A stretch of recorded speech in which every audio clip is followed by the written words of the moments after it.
be recording about xMap platform.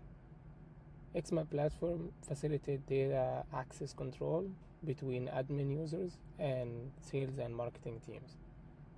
So in the platform we have two apps. The first app is xMap Studio, which is a big map designed for marketing and sales team to look at different restaurants and different points on the map. These people can access, interact with market data, prioritize sales opportunities, and identify market gaps, and select the specific data points they want to see, and finally send it to a CRM. On the other hand, IT and data admin teams can look at the utilization of xMap Studio, and they have full control over xMap admin app to create new users on their company, remove users, reset access credentials, and more importantly, assign and remove dataset access privilege. So you can choose that salesperson number 1 should access Tokyo data, but salesperson number 2 should only have access to Kanto data.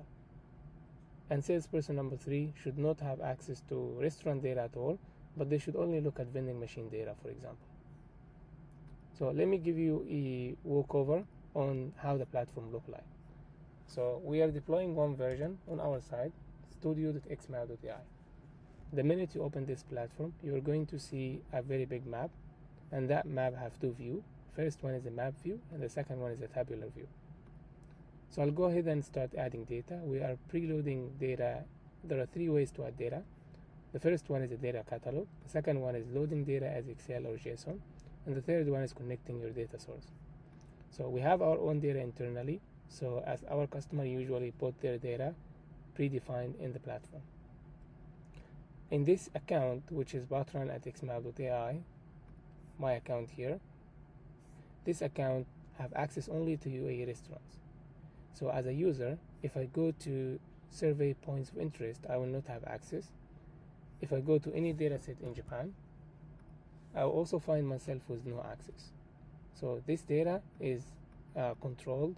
This data cannot be accessed even on the database side. So as a user, I will go ahead and select whatever data I can access to,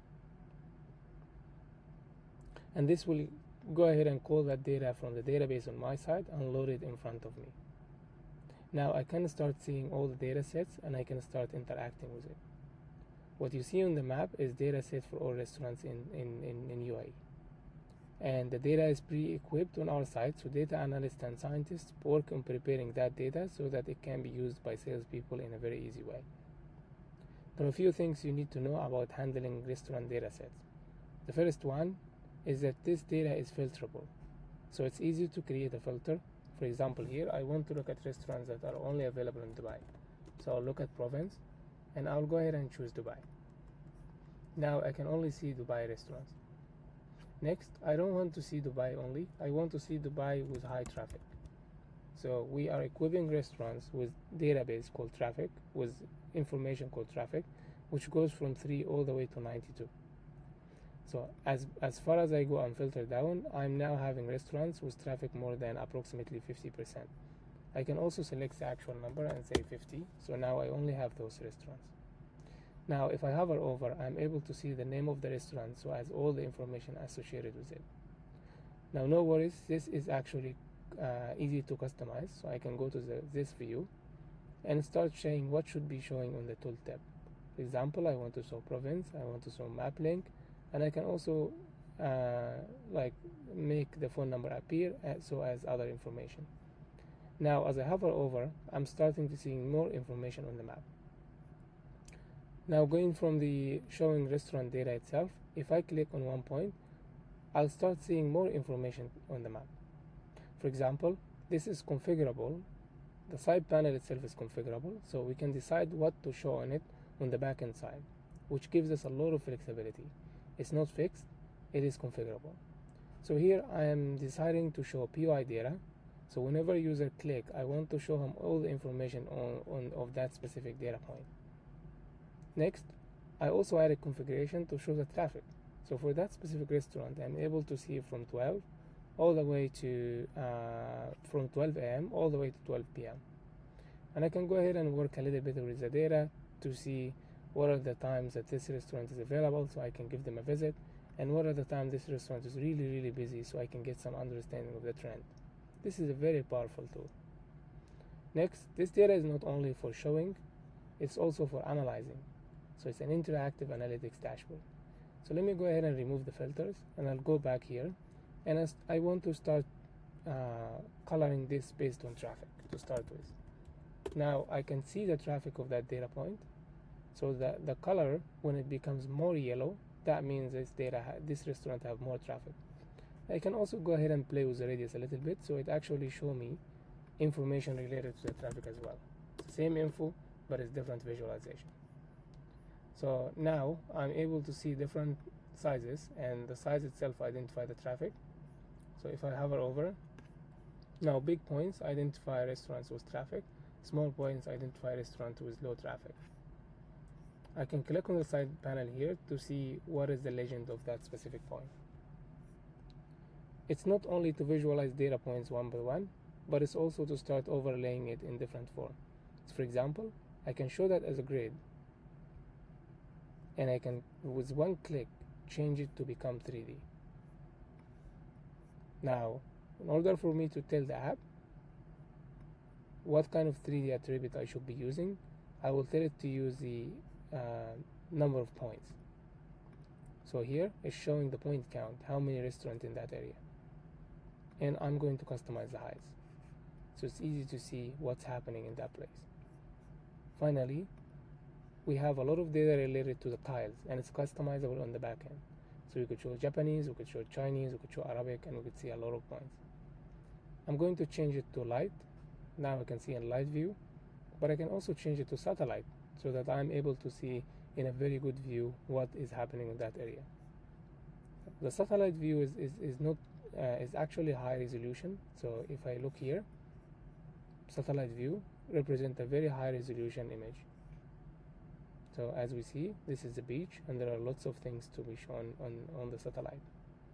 Now next, I'm going to go to a tabular view.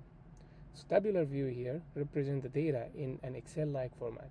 And this is very comfortable for marketing sales team that don't have lots of knowledge about software, and they don't want to get a lot of training in the beginning.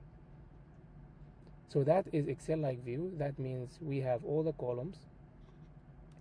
For example, this is every single restaurant in UAE, which is 26,000 restaurants.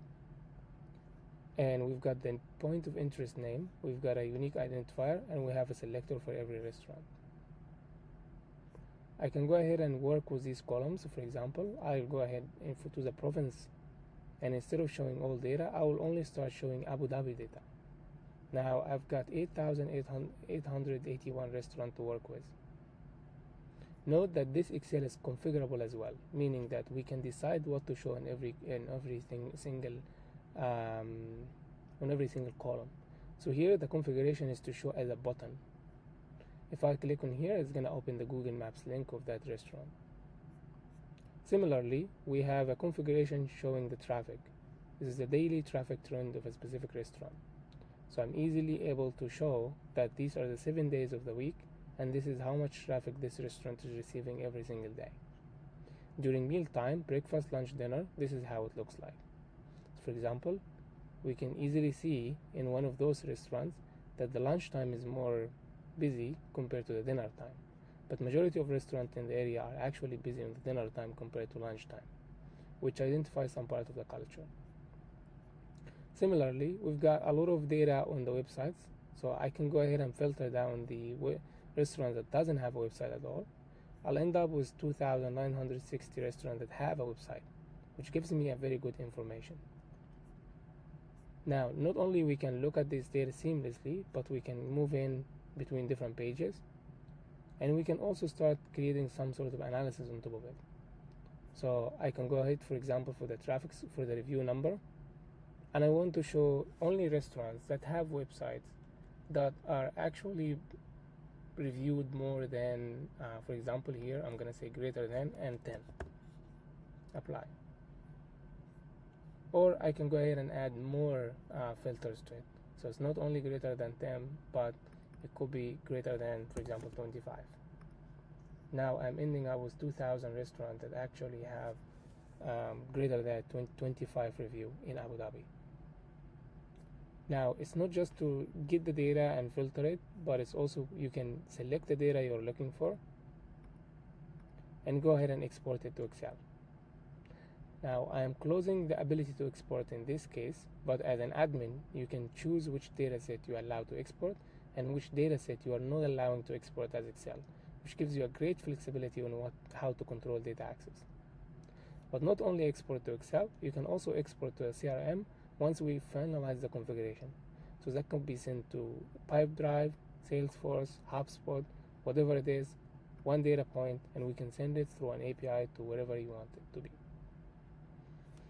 Now this explains the UAE data in the sales view. However, as we discussed, me as a user, I only have access to one dataset. So if I go back here, I don't have access to more dataset to add on the map.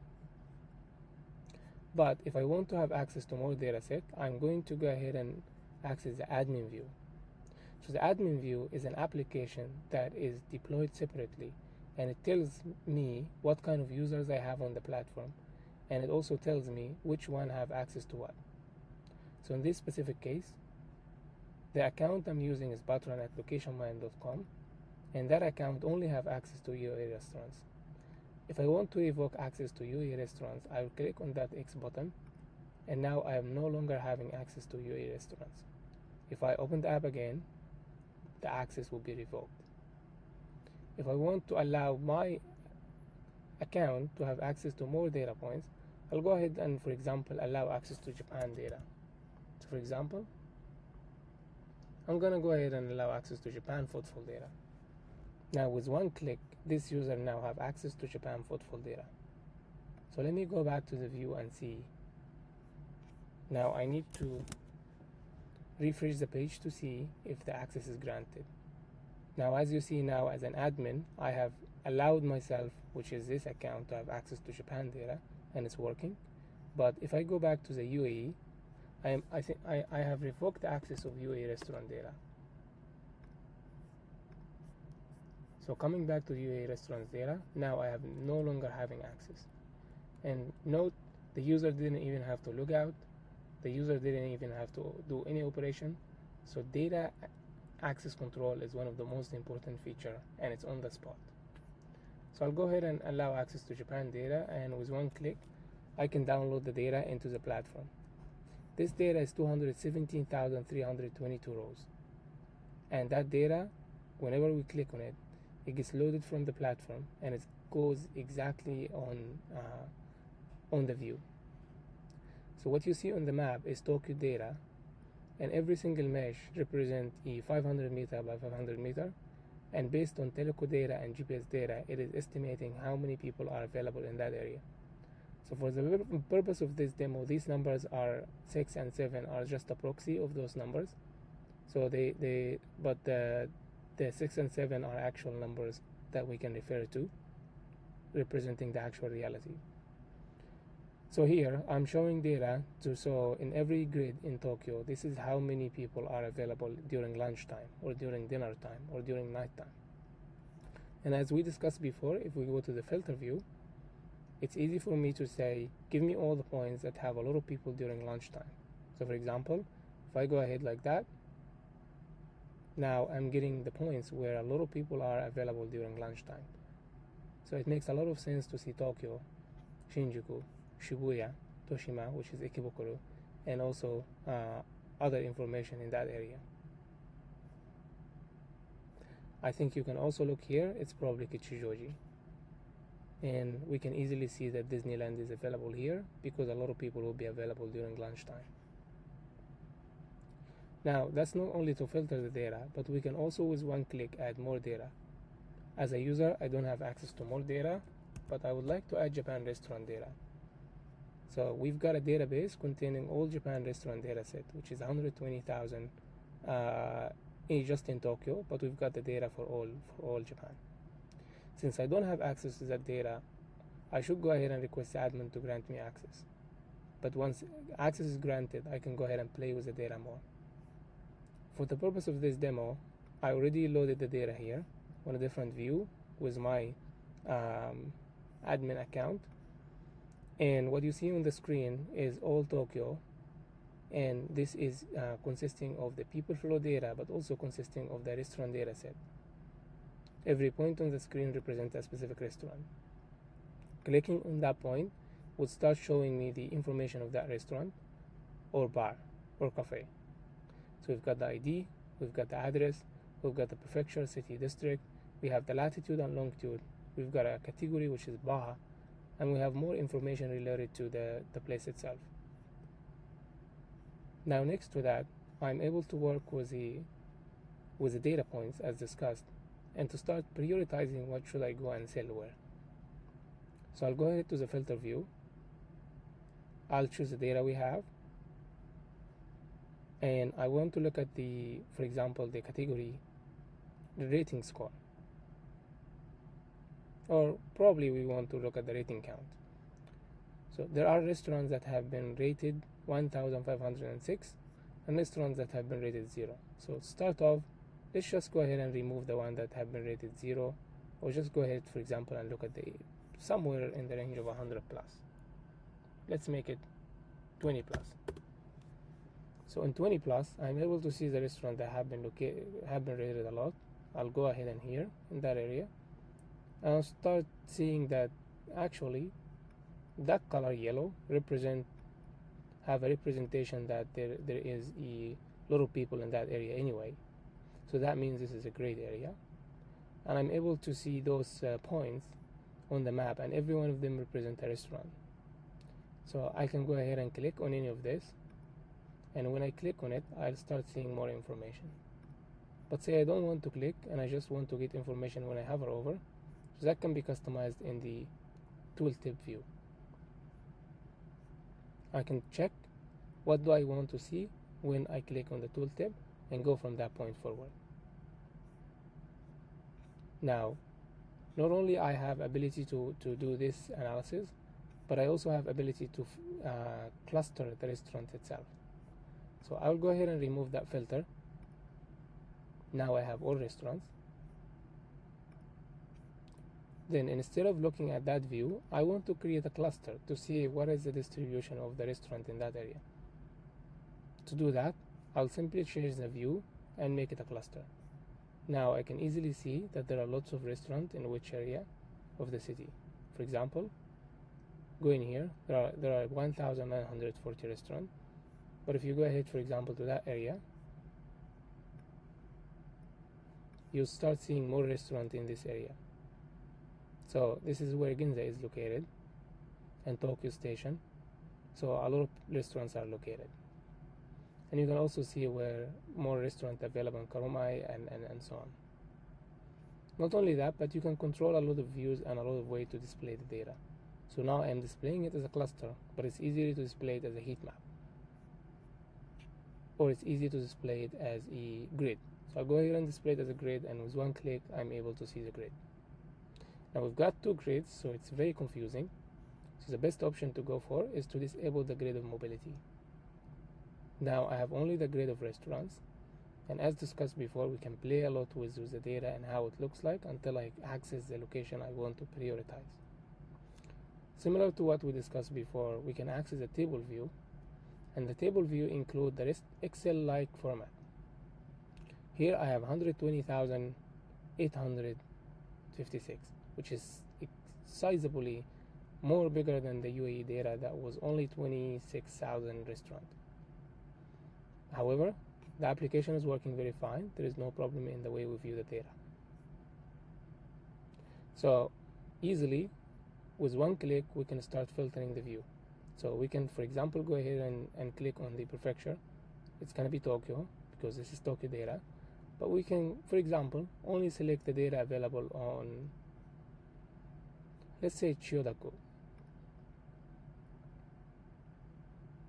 And we can go ahead and add more data to it. So for example, I'll go ahead and select Shinjuku as well. So as you see, the number change. We've got Chiyoda and Shinjuku, and that consists of 6,000 restaurants. If I want to dive in a specific district, I'm able to see all the districts on the map. And easy, I can only select one district or two districts to focus on. Similarly, you can select a specific category. So instead of selecting all categories, I can select, for example, only Odon, only Onigiri, only. We've got a lot of restaurants a lot of categories to filter through. We also have data related to the score, and we have data related to the pricing and so on. So the next step for us is actually to select the restaurants that we want. After selecting them, we are able to download the data if the admin allows us to download the data. But since this data is not available for download, you cannot export it to Excel. Next to that, you can also export the data to the CRM and create some comments on the CRM so that you are able to see the data. And easily we can navigate back to the map view or stay on that view. So to summarize, coming back to that, xMap platform is two apps. The first app is a studio where marketing and sales team can access data, and depending on what the admin and tech and data team allow them to access, they will start seeing different data layer, interact with it, and have all the accessibility and views to work with it.